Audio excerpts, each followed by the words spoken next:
ഹരേ രാമ രാമ രാമ ഹരേ ഹരേ ഹരേ കൃഷ്ണ കൃഷ്ണ കൃഷ്ണ ഹരേ ഹരേ. ഓം നമോ ഭഗവതേ വാസുദേവായ. ശ്രീ മഹാഭാഗവതം സ്കന്ധം 10 62 അധ്യായം. ഉഷ അനിരുദ്ധ സംഗമം. രാജാവ് പറഞ്ഞു, അനിരുദ്ധൻ പണ്ട് ഉഷയെ വേട്ടില്ലേ ബാണപുത്രിയെ. ഹരിയും ഹരനും തമ്മിലന്നുണ്ടായി ഘോരസങ്കരം. ഭവാനല്ലോ സമുചിതനതാക വിവരിക്കുവാൻ. ശ്രീശുകൻ പറഞ്ഞു, ഭൂമിയെല്ലാം വാമനന്നു ദാനം ചെയ്തു മഹാബലി. അവന്നു 100 പുത്രന്മാരുളവായി മഹീപതേ. അതിൽ കനിഷ്ഠനാം ബാണൻ ശിവശക്തിരഥൻ സദാ. മാന്യൻ വദാന്യൻ ധീമാനാ സത്യസന്ധൻ ദൃഢവ്രതൻ. മനോജ്ഞമാം ശോണിതാഖ്യപുരം വാണാനവൻ പുരാ. 1000 കൈകൊണ്ടു താണ്ഡവത്തിൽ വാദ്യമുതിർക്കയാൽ ശിവപ്രീതി വരിക്കെ തൻ ദാസരെ പോലെയായി സുരർ. ഭഗവാൻ സർവഭൂതേശൻ ശരണ്യൻ ഭക്തവത്സലൻ. അഭീഷ്ടവരദൻ കാക്കേണ്ടി വന്നു ബാണപത്തനം. സൂര്യസ്പർദ്ധി കിരീടം ശൈവാഘ്രിപത്മത്തിൽ മുട്ടവേ. ഒരിക്കൽ ചൊല്ലിനാൻ ബാണൻ സ്വവീര്യത്താൽ അഹങ്കൃതൻ.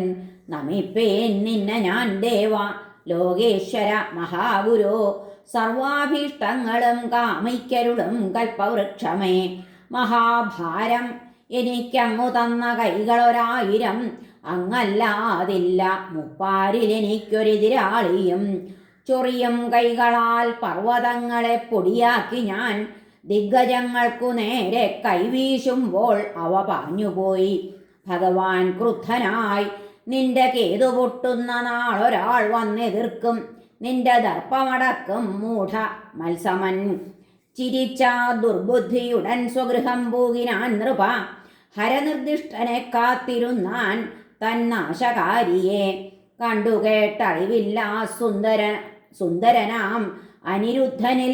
രമിപ്പൂ സ്വപ്നത്തിലൂടെ ബാണന്റെ മകളാം ഉഷ.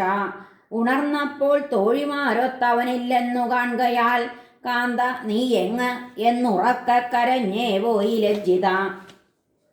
ബാണന്റെ മന്ത്രി കുംഭാണ്ഡൻ ചിത്രലേഖ തദാത്മജ. ഉഷയോടാ തോഴി ചോദിച്ചാളുടൻ സകുതൂഹലം. ആരെ സുന്ദരി തേടുന്നു നിനക്കെന്തുള്ളിലാഗ്രഹം. ഇന്നോളം നിൻ കണവനെ കണ്ടീല രാജപുത്രി ഞാൻ. ഉഷ പറഞ്ഞു, കറുത്തു കൈനീണ്ട മഞ്ഞപ്പട്ടണി പത്മനേത്രനെ കണ്ടേൻ കിനാവിൽ. പെണ്ണിന്റെ കരൾ കക്കുമൊരുത്തനെ അധരത്തേൻ കുടിപ്പിച്ച കാന്തനെ തേടിടുന്നു ഞാൻ. എങ്ങുപോയി എന്നെ കൊതിപ്പിച്ചഴൽ കടലിലിട്ടവൻ. ചിത്രലേഖ പറഞ്ഞു, അകറ്റും ഞാൻ നിന്റെ ദുഃഖം പറകാർ കട്ടു നിന്മനം. കൊണ്ടുവന്നു തരാം മുപ്പാരിലുണ്ടെങ്കിലയാളെ ഞാൻ. ശ്രീശുകൻ പറഞ്ഞു, നൃദൈത്യദേവ ഗന്ധർവ സിദ്ധചാരണ പന്നഗർ യക്ഷവിദ്യാധരന്മാരും വരയ്ക്കപ്പെട്ടു തോഴിയാൽ. കാണായി മനുഷ്യരിൽ ശൂരൻ ശൗരിയും രാമകൃഷ്ണരും പ്രദ്യുമ്നനും. ലജ്ജിതയായതു കണ്ടപ്പോഴേക്കുഷ അനിരുദ്ധ ഛായ കണ്ടപ്പോഴേക്കും ചൊല്ലി ലജ്ജിത. തലതാഴ്ത്തി ചിരിച്ചിദ്ദേഹം ദാനദ്ദേഹമെന്നുഷ. ഊഹിച്ചു യോഗജ്ഞ ചിത്രലേഖയാ കൃഷ്ണപൗത്രനെ.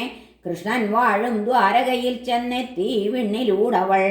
ഉടനെ സഹിതൻ മുന്നിലെത്തിച്ച യോഗശാലിനി. കാട്ടിക്കൊടുത്തു മഞ്ചത്തിലുറങ്ങും അനിരുദ്ധനെ. ദർശിച്ചാളാ സുന്ദരനെ മുദിതാനനയാം ഉഷ. ആൺകടക്കാത്തൻ മുറിയിൽ രമിച്ചാളവനൊത്തവൾ. പീഠം പട്ടന്നവേയങ്ങൾ ധൂപദീപങ്ങൾ ചന്ദനം എല്ലാം കൊടുത്തയാളെ ശുശ്രൂഷിച്ചു സല്ലപിച്ചവൾ. അന്തഃപുരത്തിലൊളിവിൽ ഉഷാപ്രേമഹൃദേന്ദ്രിയൻ കഴിഞ്ഞപ്പോൾ അറിഞ്ഞില്ല പാഞ്ഞുപോയ ദിനങ്ങളെ. അപ്രകാരം യദുശ്രേഷ്ഠൻ അനിരുദ്ധൻ ഭുജിക്കയാൽ സന്തുഷ്ടയിൽ കണ്ടു മൂടിവെക്കാനാവാത്ത ലക്ഷണം. ഹരിക്കാരന്മാർ നൃപനെ കണ്ടുണർത്തിച്ചു തൽക്ഷണം. ഞങ്ങൾ കണ്ടു ഭവൽപുത്രി ചെയ്തല്ലോ കുലദൂഷണം. ഞൊടി പോലും വിടാതെങ്ങൾ കാത്തിട്ടുണ്ടാഗൃഹം പ്രഭോ. ആണകത്തു കടക്കാതിതുണ്ടായി തീർന്നതെങ്ങനെ. അപവാദം കേട്ടു പുത്രി ഗൃഹത്തിൽ ചെന്ന വേളയിൽ അവിടെ ദുഃഖിതൻ ബാണൻ കണ്ടെത്തി അനിരുദ്ധനെ. പ്രദ്യുമ്നപുത്രൻ ഭുവനൈകസുന്ദരൻ പീതാംബരൻ ശ്യാമളനംബുജക്ഷണൻ കൈനീണ്ടവൻ കുണ്ടലകുന്തളപ്രഭൻ കടാക്ഷമന്ദസ്മിതമണ്ഡിതാനനൻ ചൂതാടിടുന്നു പ്രിയയാം വരാങ്കിയൊത്താമയിലോലും സ്തനകുങ്കുമസ്രജം ധരിപ്പവൻ തന്നെ മുന്നിൽ ഒന്നെഴുന്നേൽക്കായികയാൽ ബാണനുയർന്നു വിസ്മയം തന്നെ മുന്നിൽ ഒന്നെഴുന്നേൽക്കായികയാൽ ബാണനുയർന്നു വിസ്മയം പടപ്പടക്കോപ്പട വന്ന ബാണനെ ദർശിച്ചു നിന്നാനനിരുദ്ധനങ്ങനെ ഒരു കുലക്കത്തടിയേന്തി നിഗ്രഹിക്കാൻ നിൽക്കയാണ് അന്തകനെന്ന മാതിരി ശ്വാനോപമന്മാർ പിടികൂടുവാൻ ശ്രമിച്ചപ്പോൾ അടിച്ചാൻ ഹരിമുഖ്യനെന്ന പോൽ പൊളിഞ്ഞ ശീർഷം തുട കയ്യുമായി പുരം വിട്ടോടിനാരാഭടർ തൽക്ഷണം നൃപ സ്വസൈന്യഹന്താവിനെ നാഗപാശബദ്ധനാക്കി കുപ്തൻ ബലിപുത്രനാം ബലി ആ വാർത്തയാൽ അശ്രുവിലാണ്ടുറക്കനെ കരഞ്ഞുപോയാൾ ഉഷ ശോകവിഹ്വലാം. ഹരേ നമ. ശ്രീകൃഷ്ണാർപ്പണമസ്തു. സർവത്ര ഗോവിന്ദനാമ സങ്കീർത്തനം. ഗോവിന്ദ ഗോവിന്ദ. ഹരേ നാരായണ.